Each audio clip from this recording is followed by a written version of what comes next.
देखो ये जो ना 10 हार्मोन होंगे तुम्हारे सामने गैस्ट्रोइंटेस्टाइनल हार्मोन, ठीक है? तो उनके बारे में थोड़ा-सा आपको याद करना पड़ेगा कि सोर्स क्या है, कहाँ पे जाके ये किसको टारगेट करते हैं और काम क्या करते हैं, ठीक है? ये 10 में से कुछ मतलब 6-7 इम्पोर्टेंट हैं, 3-4 थोड़े से कम इम्पोर्टेंट लेकिन हाँ, 10 को ध्यान में रखना, ठीक है? जैसे गैस्ट्रिन हार्मोन है, तो निकलता कहाँ स्टमक से है, टारगेट भी इसका स्टमक ही है, ठीक है? काम क्या करता है ये गैस्ट्रिक ग्लैंड को स्टिमुलेट करता है, ये गैस्ट्रिक जूस को सीक्रेट करे, समझ आया? हाँ, तो इतना ही याद करना नीचे वाला उतना इम्पोर्टेंट नहीं है, आल्सो स्टिमुलेट ये इम्पोर्टेंट नहीं है। बस हाँ, stimulate the gastric gland to secrete and release of gastric juice इतना याद रखना, ठीक है? सोर्स क्या है? स्टमक, टारगेट ऑर्गन क्या है? स्टमक, हार्मोन का नाम क्या है? गैस्ट्रिन।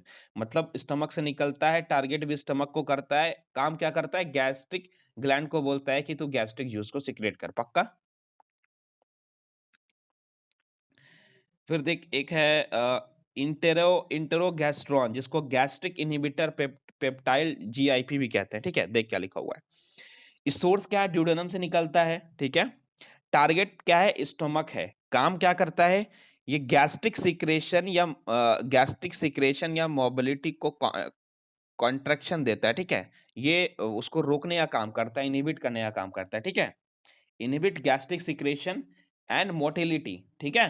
ये इनहिबिट करता है, रोकता है, इसलिए तो उसको गैस्ट्रिक इनहिबिटर पेप्टाइल भी कहते हैं, समझ आया? पेप्टाइड गैस्ट्रिक इनहिबिटर पेप्टाइड कहते हैं, ठीक है?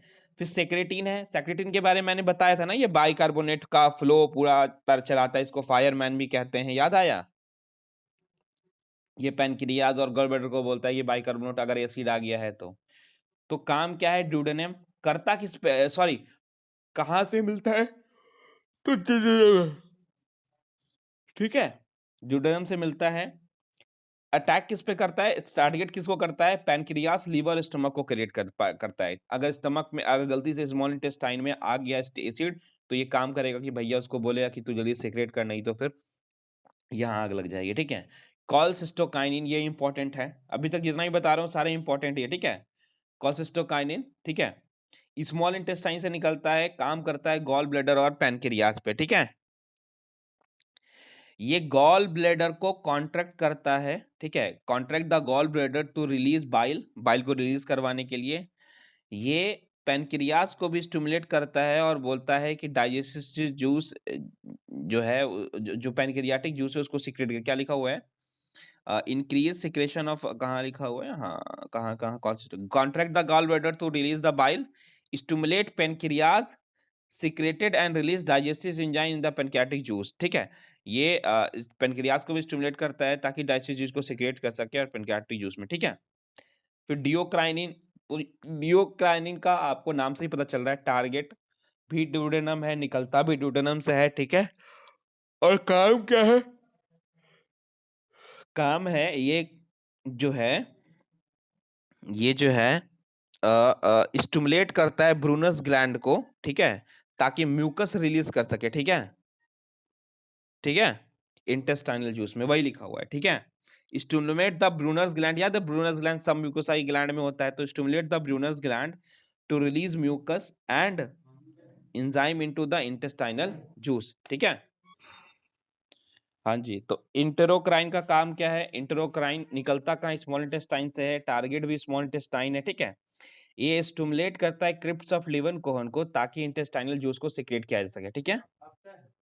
ठीक है? इंटेरोक्राइन का काम है stimulate the crypts of Lieberkuhn to release enzyme into the intestinal juice, ठीक है? क्रिप्स ऑफ लिवर कोहेन को ये स्टिमुलेट करता है ताकि एंजाइम को रिलीज कर सके इंटेस्टाइनल जूस में, ठीक है? तो ये भी इंपॉर्टेंट है आपका। फिर वैसो एक्टिव इंटेस्टाइनल पेप्टिडेट वीआईपी जो है स्मॉल इंटेस्टाइन से निकलता है, स्मॉल इंटेस्टाइन और स्टमक पे ये टारगेट करता है। ये क्या करता है देख, डायलेट्स पेरिफेरल ब्लड वेसल्स, ये ब्लड वेसल को डायलेट करता है, ठीक है, गट की, और गैस्ट्रिक सिक्रेशन को इनहिबिट करता है, ठीक है? डायलेट मतलब उसके पोर को थोड़ा बड़ा करता है, ठीक है? Dilation peripheral blood vessels of gut inhibit gastric acid secretion, याद रहेगा क्या? विलिकाइनिन स्मॉल इंटेस्टाइन से निकलता है, स्मॉल इंटेस्टाइन पे टारगेट करता है, ठीक है? ठीक है? और ये बेसिकली विलाई के मूवमेंट को एक्सेलरेट करने का काम करता है, ठीक है? सोमैटोस्टैटिन हो गया, ठीक है? तो अब आइसोलेट ऑफ लैंगरहैंस क्या होते हैं पैनक्रियाज में मैं बताऊंगा, चिंता नहीं करना, ठीक है? तो delta cell of islet of Langerhans of pancreas से निकलता है, काम करता है ये पैनक्रियाज पे और गैस्ट्रोइंटेस्टाइनल ट्रैक्ट पे। इसका काम होता है कि ये inhibit the secretion of glucagon by alpha cell and insulin by beta cell. इतना इंपॉर्टेंट नहीं है, बस आप याद रखो एक सोमैटोस्टैटिन नाम का कोई एंजाइम होता है, ठीक है? फिर आता है पेनक्रियाटिक पॉलीपेप्टाइड। तो पेनक्रियाटिक पॉलीपेप्टाइड सेल से निकलता है, पेनक्रियाज पे अटैक करता है, मतलब टारगेट करता है, और ये बेसिकली इनहिबिट करता है release of pancreatic juice from the pancreas. तो लास्ट के कुछ कुछ इंपॉर्टेंट, मतलब आपको थोड़ा थोड़ा याद रखना है सब कुछ, ठीक है? उतना बहुत ज्यादा भी इंपॉर्टेंट नहीं है, सबको इंपॉर्टेंट स्टार्टिंग के 4-5 बड़े इंपॉर्टेंट हैं, जैसे गैस्ट्रिन हो गया, डियोक्राइनिन हो गया, सेक्रेटिन हो गया, कॉलसिस्टोकाइन हो गया। ये स्टार्टिंग के जो 5 है ना इंपॉर्टेंट है, आप ध्यान में रखना, ठीक है? बाकी सबको बस 1-2 बार पढ़ लेना, ठीक? अब देखो आज पढ़ना है हमको लार्ज इंटेस्टाइन। पक्का स्मॉल इंटेस्टाइन पढ़ा चुका था मैं पूरा? ठीक है। लार्ज इंटेस्टाइन में क्या पढ़ना है? लार्ज इंटेस्टाइन के तीनों पार्ट को पढ़ना है, सीकम, कोलोन और रेक्टम, करेक्ट? कोलोन का 4 पार्ट होता है, ascending colon, descending colon, transverse colon और सिग्मोइडल कोलोन। फिर वो खुलता है रेक्टम में और रेक्टम खुल जाता है एनस में। इतना हमको पढ़ना है। और हमको टीनिया कोलाई के बारे में पढ़ना है। किसके बारे में पढ़ना है? टीनिया कोलाई के बारे में पढ़ना है, ठीक है? देखो क्या लिखा हुआ है, देखो। Large intestine extended from ileum to the anus. Ileum से स्टार्ट होगा, इलियम से लेकर कहां तक है? एलन तक, है ना? इलियम जो स्मॉल इंटेस्टाइन का सबसे आखिरी हिस्सा होता है। तो इलियम जहां पे खत्म हुआ वहां से लेके एनस तक सब लार्ज इंटेस्टाइन में आते हैं। 1.5 मीटर लंबा होता है। लार्ज इंटेस्टाइन का डायमीटर बड़ा होता है स्मॉल इंटेस्टाइन के कंपैरिजन में, इसलिए इसको लार्ज इंटेस्टाइन कहते हैं। इनमें 3 पार्ट होता है, सिक्कम, कोलोन और रेक्टम। सिक्कम को बोला गया पाउच लाइक स्ट्रक्चर 6 सेंटीमीटर का होता है, और सबसे स्मॉल इंटेस्टाइन का सबसे पास वाला पार्ट होता है। लार्ज इंटेस्टाइन का सबसे पास वाला पार्ट कोई है तो proximal segment of large intestine, ठीक है? इलियम जो है, इलियम ओपन होता है पता है कहां पे? सुनो मेरी बात ध्यान से सुनना। देखो अगर फिगर है तो मैं दिखाता हूं तुम्हें।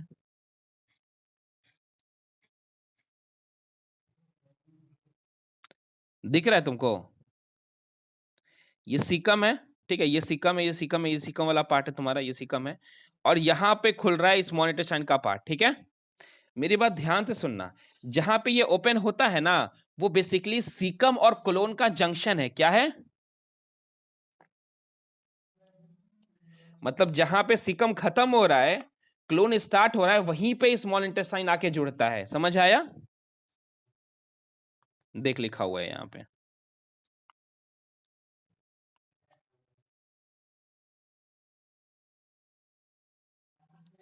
The ileum open into large intestine at a junction of cecum and colon, जिसको इलियोसिकल ऑरिफिक्स कहते हैं। ऑरिफिक्स मतलब होता है छेद, ठीक है? और इलियोसिकल ऑरिफिक्स को गार्ड करने के लिए यहाँ पे semi lunar flap, 2 semi lunar flop ileocaecal valve present है। और याद रखना वॉल्व का काम सिर्फ एक डायरेक्शन में होता है। ये आपके वो उसके तरह बिल्कुल नहीं है। ये क्या बोलते हैं उसको, किसके तरह नहीं है? वो जो होता है ना, क्या, स्पिंटर की तरह नहीं है। ये एक वॉल्व हमेशा एक डायरेक्शन में काम करेगा। तो हमने क्या बोला? इलियम ओपन होता है लार्ज इंटेस्टाइन में, ठीक है? कहां पे होता है? जहां पे सीकम और कोलोन का जंक्शन है ना, जंक्शन ऑफ सीकम, जिसको हम इलियोसिकल ऑरिफिक्स कहा हमने, ठीक है? Ileocecal orifice is guarded by 2 semi lunar flap like fold of mucosal membrane. Mucosal membrane की 2 अर्धचंद्राकार सेमी लूनर फ्लैप की तरह स्ट्रक्चर प्रेजेंट होगा, जो कि गार्ड करेगा इलियोसिकल वॉल्व को। इलियम और सिकम दोनों वहां पे जंक्शन है उनका, इसलिए हमने उसको इलियोसिकल वॉल्व कहा है, ठीक है? फिर उसने बोला इलियोसिकल वॉल्व अलाउ करता है कि फूड जो है इलियम से निकल के लार्ज इंटेस्टाइन में जाए और प्रिवेंट रीगर्जिटेशन। रीगर्जिटेशन का मतलब एक बार आप और रीगर्जिटेशन पढ़ोगे जब मैं आपको हार्ट पढ़ाऊंगा, ठीक है? अभी रीगर्जिटेशन का मतलब होता है कि बैकफ्लो ना हो जाए चीजों का, ठीक है? फिर आपको the vermi for appendix, vermi for appendix देखेगा, जो कि सीकम का ही आउटग्रोथ है। किसका आउटग्रोथ है? सीकम का आउटग्रोथ है। ये अभी आपके लिए वेस्टिजियल ऑर्गन है, क्योंकि ये पहले के जमाने में सेल्यूलोज को पचाने का काम करता था। अभी हमारे फूड में सेल्यूलोज का बहुत मेजर पार्ट हम लोग नहीं लेते हैं, तो ये अभी हमारा जो है वेस्टिजियल ऑर्गन है। Slightly coiled blind tube. Blind tube का मतलब सिंपल सा होता है, देख क्या होता है? क्या इस ट्यूब की एक ही ओपनिंग है? बता, क्या ये आगे जाकर के बंद है? तो इसको हम ब्लाइंड ट्यूब कहते हैं, ठीक है? 8 सेंटीमीटर लंबा होता है, 2 सेंटीमीटर, इतना डिटेल में नहीं पढ़ना आपको। Present 2 centimetre below ileocaecal orifice, बिल्कुल इतना डिटेल में नहीं पढ़ना है। थिक हार्ड वॉल होता है, बस इतना याद रखना, वर्मी फॉर अपेंडिक्स जो है वो वेस्टिजियल ऑर्गन है, इतना याद रखना, ठीक है। अब देख फिगर है तुम्हारे पास अभी,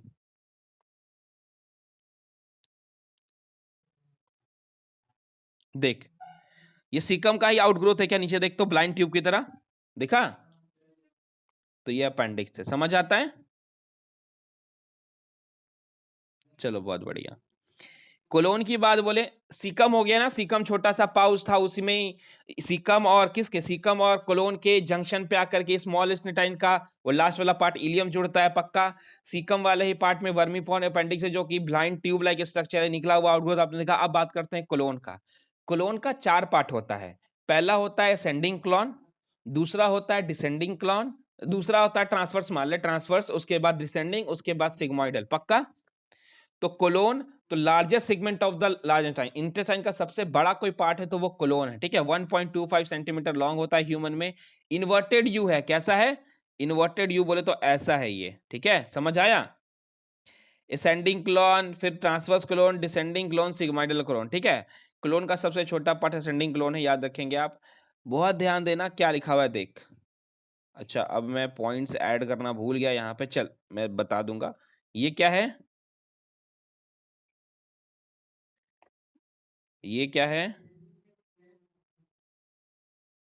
ये क्या है, डिसेंडिंग क्लोन, और ये यहाँ पे सिग्मोइडल क्लोन, ठीक है। हाँ जी, तो आप ना लिख लो, एक कॉपी पेन उठाओ और अपने बुक में ही एनसीईआरटी में कहीं पे लिख लो आप। असेंडिंग क्लोन के बारे में लिख लो। ascend in the right side of the abdomen from appendix to the lower margin of liver. Ascends, ASCENDS, ascends in the right side of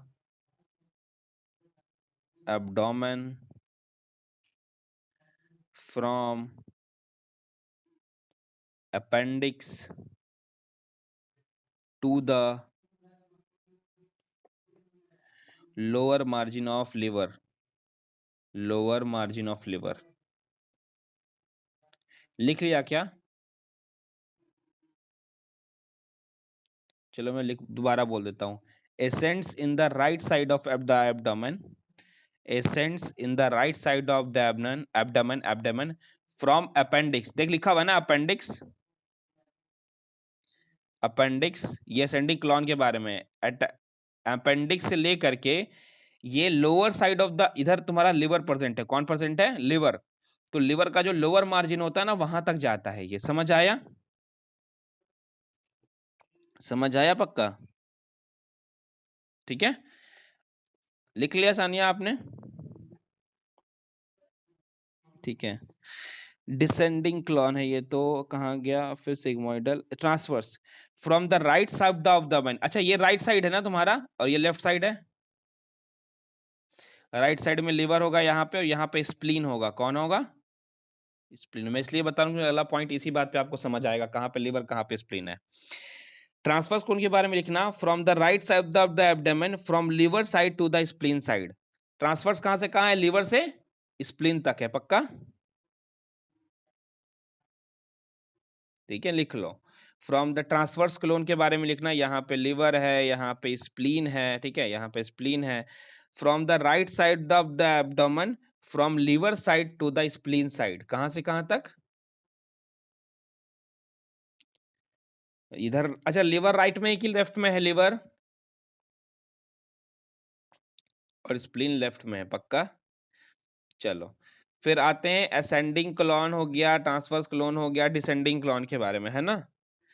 descending clone descends from lower descends from in the left side of abdomen from spleen to left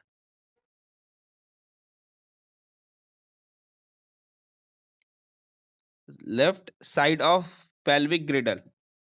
यहाँ pelvis वाला basically side होता है, ये वाला pelvis यहाँ पे present होता है, तो लिख लो descends डाउन, मतलब ऊपर से नीचे आ रहा है, in the left side of the abdomen from spleen, spleen से लेकर के कहां तक? पेल्विक ग्रिडल तक। पक्का याद रहेगा? यहां तक लिख लिया आपने? सिग्मोइडल क्लोन का लिखना S shape, S shape, S shape, S shape, enter the pelvic and join the rectum. कहां से इंटर होता है? Enter the pelvic and join the rectum. S shape का स्ट्रक्चर होता है, पेल्विक में इंटर करता है और रेक्टम को जाके ज्वाइन करता है। याद रहेगा क्या?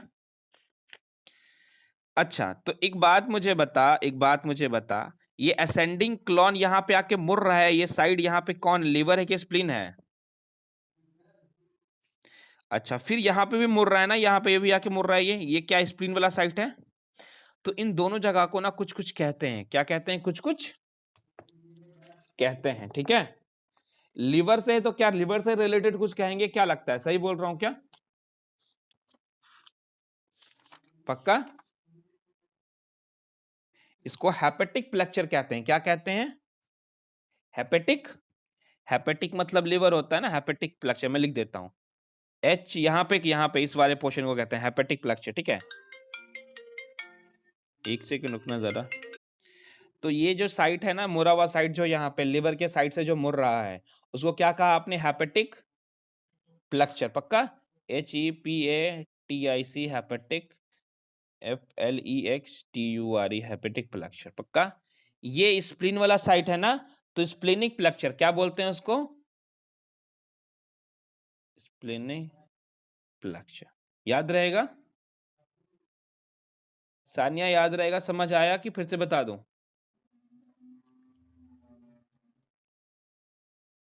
ठीक है, देखो देखो लिखा हुआ है राइट कोलिक फ्लैक्चर या हेपेटिक फ्लैक्चर, ठीक है। राइट कोलिक फ्लैक्चर या फिर hepatic flexure bounded between ascending and transverse colon. कहां कहां पे? असेंडिंग और ट्रांसफर के बीच में। पक्का?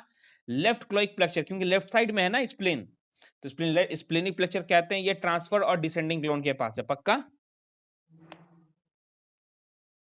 उसने बोला कुछ इंपॉर्टेंट हिस्टोलॉजी है जो कि लार्ज इंटेस्टाइन को स्मॉल इंटेस्टाइन से अलग बनाती है। पहला तो लेंथ और डायमीटर है ही, उसके अलावा क्या है? एक्चुअली लार्ज इंटेस्टाइन में सीकम और क्लोन वाले जगह पे, कहां कहां पे? सीकम और क्लोन में टीनिया कोलाई प्रेजेंट होता है। क्या प्रेजेंट होता है? एक थ्रेड लाइक स्ट्रक्चर होता है, टीनिया कोलाई, ठीक है। टीनिया मतलब थ्रेड, कोलाई मतलब क्लोन वाले पार्ट में, ठीक है। बेसिकली सीकम और क्लोन दोनों में होता है, ठीक है। तो क्या बोला बोला मैंने? इंटेस्टाइन में आपको टीनिया कोलाई देखने को मिलता है। क्या है? देखो, ये तुमको दिख रहा है, ये वाला पार्ट, ये वाला दिख रहा है तुमको, ये दिख रहा है, देखो तो, ये टीनिया कोलाई है। क्या है? और अच्छा फिगर होगा मेरे पास। अरे ये कलर में तुमको दिख रहा है, ये वाला देखो, ये कलर में दिख रहा है, ये वाला रेड में जो दिख रहा है जी, ये वाला, ये जो ऊपर पूरा गया हुआ है ग्रीन से फिर रेड से ऐसे गया गया हुआ है ना। तो बेसिकली ये पूरे कॉलोन में प्रेजेंट होता है, ठीक है, ठीक है।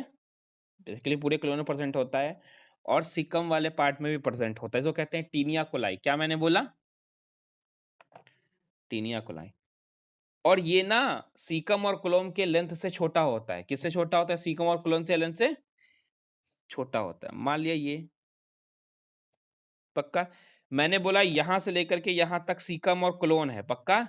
और टीनिया कोलाई इतना छोटा, लेकिन टीनिया कोलाई ने कहा नहीं, मेरे को सीकम के एंड को पकड़ना है और मुझे कोलोन के भी एंड को पकड़ना है, मतलब यहां तक या ऐसे पकड़ के रखना है। लेकिन क्या इसकी लेंथ है उतनी? बताओ तो। नहीं है। तो ये क्या करेगा? ये करेगा, ये फोल्ड बना देगा। कैसे फोल्ड बनाएगा? मेरी बात ध्यान से सुन। अगर मैं बोलूं कि ये धागा तुम्हारा है, ये रेड कलर वाला टीनिया कुलाई प्रेजेंट है, ये टीनिया कुलाई है, टीनिया कुलाई है, टीनिया कुलाई है, पक्का टीनिया कुलाई है। तो अगर इसको इन टू इंड करना है तो क्या ऐसा कुछ स्ट्रक्चर बन जाएगा क्या? बताओ तो, इन टू इंड पकड़ने के चक्कर में। समझ आता है मैंने ऐसा क्यों बनाया? क्योंकि नहीं, इसने यहाँ पे मैं चिपका, यहाँ पे चिपकाया तो इसकी लेंथ छोटी हो गई, ताकि उसके हिसाब से वो एडजस्ट है। पक्का? तुमको नहीं लग रहा है कि यहाँ पे ऐसा ऐसा ऐसा ऐसा करके कुछ एक घर टाइप बन गया है? बताओ तो, ये एक बन गया है, ये एक बन गया है, बन गया कि नहीं बन गया? बताओ तो। तो टीनिया कोलाई का प्रेजेंट होना, लार्ज इंटेस्टाइन की कैरेक्टरिस्टिक है, ये सीकम और कोलोन के लेंथ से छोटा होता है। और मेरी बात सुनो, इसकी वजह से क्या होता है कि एक छोटा-छोटा फ़ोल्ड बन जाता है लार्ज इंटेस्टाइन में, जिसको हॉस्टेरा कहते हैं। क्या कहते हैं? हॉस्टेरा कहते हैं। देखो लिखा हुआ है, देखो लिखा हुआ है। बन गया ना, देखो तो ये बन गया, ये देखो 1 बना, ये देखो 2 बना, बना है ना? है ना? क्यों बना है? क्योंकि टीनिया कोलाई जो था वो छोटा था, है ना? देखो ध्यान से देखो, ये देखो सेमीलुनर फ्लैप याद है मैंने कहा था अभी, जो इलियोसिकल वाल्व को फ्लैप करता है, देख इलियोसिकल फ्लैप, जो इलियोसिकल वाल्व को ये करता है, कवर करता है। ये देखो फ्लैप दिख रहा है 2 अंदर चंद्रकार की तरह। और यहाँ पे देखो अपेंडिक्स है, यहाँ पे देखो इलियम आके यहीं पे खुल रहा है, देख रहे हो तुम लोग? फिगर समझ आता है? ठीक है। देखो ये टीनिया कोलाई है तुम्हारा, ये वाला पोर्शन दिख रहा है ना, ये वाला जो पोर्शन है ये टीनिया कोलाई है, ये टीनिया कोलाई है, ठीक है? पूरे लेंथ में प्रेजेंट है। और ये क्या है छोटा-सा, देखो तो ये बताओ तो ये क्या है, ये क्या है? ये क्या एक बना हुआ? ये हॉस्टेरा है, पक्का? देखो यहाँ पे कहीं फिगर होगा मेरे पास और ये देखो ये वाला पार्ट है ना, ये वाला हॉस्टेरा है, ये देखो ये पार्ट हॉस्टेरा है, ये पार्ट हॉस्टेरा है, समझ आ रहा है? क्लियर और होगा। अब बहुत अच्छे से अगर देखना है तो देखो ये वाला पार्ट, ये हॉस्टेरा है ना? है ना, देखा? देखो क्या लिखा हुआ है यहाँ पे लिखा हुआ है कि the wall of large intestine different from the small intestine through the length of caecum and colon taenia coli is present, the total length of taenia coli is less than the length of caecum and colon, therefore the wall of caecum and colon is through into a series of small sac like pouch, जिसको हम सैकुली या हॉस्टेरा कहते हैं। समझ आता है ये line? बताओ समझ आता है कि समझाना पड़ेगा? समझ आता है कि समझाना पड़ेगा जी? ठीक है, चलो रेक्टम की बात बोलते हैं। सिग्माइडल क्लोन के बारे में नहीं बताया क्या मैंने? सिग्माइडल क्लोन एस शेप का होता है, वो तो लिखवाई दिया। चलो रेक्टम, सिग्मोइडल क्लोन कहाँ पे ओपन होता है? रेक्टम में ओपन होता है। रेक्टम होता है 17 से 18 सेंटीमीटर लॉन्ग होता है, ठीक है? और फिर ये जाके खुल जाता है, ये लगभग 2 से 3 सेंटीमीटर रेक्टम होता है और ये खुल जाता है जाके एनस में। कहाँ खुल जाता है? एनएस में खुल जाता है, पक्का? उसने बोला terminate into the anal canal, basically ये खुलता है एनल कैनाल में, जो कि एनल कैनाल जो कि 2 से 3 सेंटीमीटर लंबा होता है और फिर एनल कैनाल जो है वो एनएस में खुल जाता है। याद रहेगा क्या? बेसिकली मानते हैं रेक्टम एनएस में ही खुलता है, बीच में एनल कैनाल को उतना याद करने की जरूरत नहीं है, ठीक है? रेक्टम एनएस में खुलता है, इतना याद रखना, ठीक है? फंक्शन ऑफ लार्ज इंटेस्टाइन, एक बात हमेशा याद रखना, लार्ज इंटेस्टाइन कोई भी एंजाइम सीक्रेट नहीं करता है, तो यहाँ पे डाइजेशन का काम तो होगा नहीं, पक्का? The large intestine do not secret in enzyme, तो डाइजेशन काम होगा नहीं। बेसिकली इसका काम होता है एब्जॉर्ब करना मिनरल्स को, ठीक है? वाटर को, ठीक है? बेसिकली, ठीक है? ओ सॉरी, मिनरल्स को भी एब्जॉर्प्शन बड़ा बहुत बहुत कम काम, बहुत कम रोल होता है इसका मिनरल मिनरल एब्जॉर्प्शन में। It play minor role in absorption of mineral, और ये कोई एंजाइम सीक्रेट भी नहीं करता। इसका प्राइमरी काम होता है वाटर को एब्जॉर्ब करना और अनडाइजेस्टेड फूड को कंसंट्रेट करके इसको फीकल मैटर में कन्वर्ट करना। याद रहेगा क्या? वाटर निकालेंगे तो फीकल मैटर अपने आप कंसंट्रेट हो जाएगा, पक्का? तो यही इसकी कहानी है। यहाँ पे आपका वो जो एनसीईआरटी में दिया हुआ है ना तुम्हारा डाइजेस्टिव सिस्टम वाला पोर्शन, एलिमेंट्री कैनाल लिख करके दिया हुआ है ना, वो आपका हो गया खत्म, ठीक है? तो यहाँ तक तो हमने कंप्लीट कर लिया है, बट देख लेते हैं एनसीईआरटी में कहाँ पे क्या लिखा हुआ है, ठीक है? तो एलिमेंट्री कैनाल वाला पोर्शन आपको पेज नंबर 257 में मिल जाएगा, पक्का है ना? एलिमेंट्री कैनाल लिख के ये पोर्शन है, the alimentary canal begin with the anterior पाउथ mouth and it is open into portion एनएस। क्या इस लाइन का मतलब समझ आता है? एंटीरियर अगला हिस्सा माउथ है, पिछला हिस्सा एनएस है, पक्का? माउथ खुलता है बक्कल कैविटी या ओरल कैविटी में। ओरल कैविटी के पास नंबर ऑफ टीथ होते हैं, मस्कुलर टंग होता है। टीथ जो होता है वो सॉकेट में अटैच्ड है, इसको, इस चीज को हमने कहा था ठीकोडोंट, याद है क्या? और मेजॉरिटी ऑफ मैमल्स के पूरे जीवन काल में 2 तरह की लाइफ्स में टीथ आती हैं, एक टेम्परेरी जिसको डेसिटिस भी कहते हैं और फिर उसको रिप्लेस कर देता है परमानेंट या एडल्ट टीथ। याद है? इस तरह के डेंटेशन को डाइफोडेंट कहते हैं, याद आया? और मैंने हेटेरोडोंट भी कहा था, अगर एक से ज्यादा तरीके का दांत आता है तो, है ना? एडल्ट ह्यूमंस हैविंग 32 टीथ, जहां पे 4 तरह का दांत है। इस चीज को क्या कहा था हमने? बताओ, 4 तरह का दांत होता है तो क्या कहा है हमने? हेटेरोडोंट लिखा हुआ है, देखो देखो लिखा हुआ है, हेटेरोडोंट डेंटिशन लिखा हुआ है। सबको मैंने एक जगह करके पढ़ाया है ना आपको? इंसीजर, कैनाइन, प्री मोलर और मोलर, ठीक है? अरेंजमेंट क्या, अरेंजमेंट कैसा याद रखना, मैंने बताया भी है आपको, हाफ अपर और हाफ लोअर, है ना? इंसीजर, कैनाइन, प्री मोलर, फिर मोलर, ऐसे रिप्रेजेंट करते हैं किसको? 2 1 2 3 2 1 2 3 डेंटल फॉर्मूला। तो पहले क्या, हाफ अपर और फिर नीचे हाफ लोअर, है ना, पक्का। फिर देख लिखा हुआ है the hard chewing surface of the teeth, जो इनेमल से बना होता है, मैंने बताया enamel is the hardest substance जो कि फूड को मैस्टिकेट करने में काम आता है। टंग फ्रीली मूव, मस्कुलर ऑर्गन है, ठीक है, लेकिन जिस फ्लोर से अटैच्ड है ओरल कैविटी के उसको फ्रेलुनम कहा था, याद है। टंग के अपर सरफेस पे बहुत सारी पैपलीज होती हैं, हाँ पैपली के बारे में नहीं बताया, इसको टेस्ट बर्ड पैपली कहते हैं, ठीक है, जहां पे टेस्ट बर्ड प्रेजेंट होता है, याद रहेगा क्या।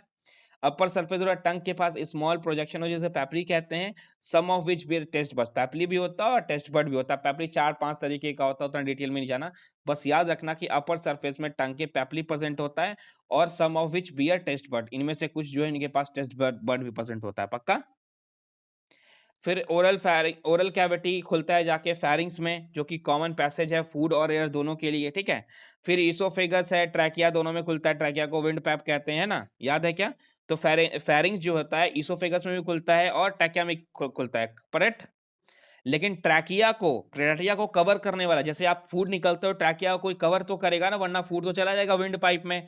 तो इपिग्लॉटिस जो कि एंट्री ऑफ फूड को, ग्लॉटिस ट्रैकिया को उस वाले पार्ट को ग्लॉटिस भी कहते हैं, ठीक है, तो उसमें वो रोकता है, ठीक है, पक्का। ड्यूरिंग सॉलोइंग फिर द इसोफेगस क्या है, लॉन्ग थिन ट्यूब है जो कि जाकर के नेक उसका जो पोस्टीरियर निकलता है, उसके बाद वो डायफ्राम से होता हुआ जाकर के जे शेप बैग स्टमक में जाके जुड़ता है, याद रहेगा क्या। मस्कुलर स्पिंटर गैस्ट्रोइसोफेगस बताया मैंने, स्पिंटर इसोफेगस और स्टमक के बीच में होता है, ये रोकता है कि मतलब ये गार्ड करता है कि स्टमक में फूड जाए इसोफेगस से, पक्का। स्टमक कहाँ लोकेटेड है, upper left portion of the abdomen, हमारे एब्डोमेन में अपर लेफ्ट पोर्शन में ये लोकेटेड है, पक्का। लेफ्ट साइड पे क्या स्प्लीन भी प्रेजेंट है, बताओ, याद रहेगा ना, चलो बहुत बढ़िया। एब्डोमेन हैज 4, अब इसके पास 4 मेजर पोर्शन होते हैं, कार्डियक पोर्शन, फंडक, बॉडी, पैलोरिक, है ना। कार्डियक पोर्शन क्या होता है, कार्डियक पोर्शन में इसोफेगस ओपन होता है, फंडस बॉडी में बेसिकली गैसेस होते हैं बॉडी में, जानते हो, मेन सेंट्रल रीजन है, सारा काम वही होता है। पैरोलिक वाला पोर्शन जो होता है वो इंटेस्टाइन में खुलता है, स्मॉल इंटेस्टाइन को 3 पार्ट में बांटा जिसमें सी शेप का ड्यूडेनम होता है, लॉन्ग क्वाइल्ड मिडिल पोर्शन जो जेजनम है, और हाईली क्वाइल्ड कौन है, इलियम है, पक्का, ठीक है। Opening of the stomach, stomach का ओपनिंग ड्यूडेनम में गार्ड करता है स्पिंटर, याद है, पैरोलिक स्पिंटर मैंने बताया है आपको। इलियम ओपन होगा लार्ज इंटेस्टाइन में, इलियम होगा लार्ज इंटेस्टाइन में ओपन, लार्ज इंटेस्टाइन के 3 पार्ट होते हैं, सीकम, कोलन और रेक्टम, है ना। सीकम को मैंने बताया स्मॉल ब्लाइंड सैक, ठीक है, caecum is a small blind sac which host some symbiotic micro organism, और एक नर्व लाइक प्रोजेक्शन इसके पास प्रेजेंट होगा जिसको हम वर्मी फॉर अपेंडिक्स कहते हैं, जो कि एक वेस्टिजियल ऑर्गन है, ठीक है, जो कि सीकम से ही अराइज होता है। सीकम खुलता है कोलोन में, कोलोन को 4 पार्ट में बांटा है हमने, असेंडिंग, ट्रांसफर, डिसेंडिंग, क्लोर और सिग्माइडल क्रोन, पक्का। डिसेंडिंग पार्ट रेक्टम में खुलता है और रेक्टम खुल जाता है एनस में, क्या समझ आया यहां तक। और इसके बाद का जो पार्ट है वॉल ऑफ एलिमेंट्री कैनाल में आपको ऑलरेडी पढ़ा चुका हूं, पढ़ाया कि नहीं पढ़ाया है। तो ये जो मेजर पोर्शन था आपका एलिमेंट्री कैनाल वाला वो खत्म। कल जब हम पढ़ेंगे तो हम डाइजेस्टिव ग्लैंड्स के बारे में पढ़ेंगे। फिर 2 दिन डाइजेस्टिव ग्लैंड में हमको 2 दिन लगेगा, लिवर है, पेनक्रियाज है और वो सलाइवरी ग्लैंड है 3, तो उसमें 2 दिन हमको लगेगा। फिर उसके बाद डाइजेशन ऑफ फूड में जाएंगे तो वहां हमको 2 दिन लगेगा, तो 4 दिन में अप्रोक्स ये चैप्टर आपका कंप्लीट, मतलब संडे तक ये चैप्टर कंप्लीट हो जाएगा ना। 7 दिन का हमने टारगेट लिया भी था इसको, याद रहेगा क्या। हाँ कल क्लास नहीं है, कल क्लास नहीं है, हाँ कल क्लास नहीं है, परसों क्लास होगा, ठीक है।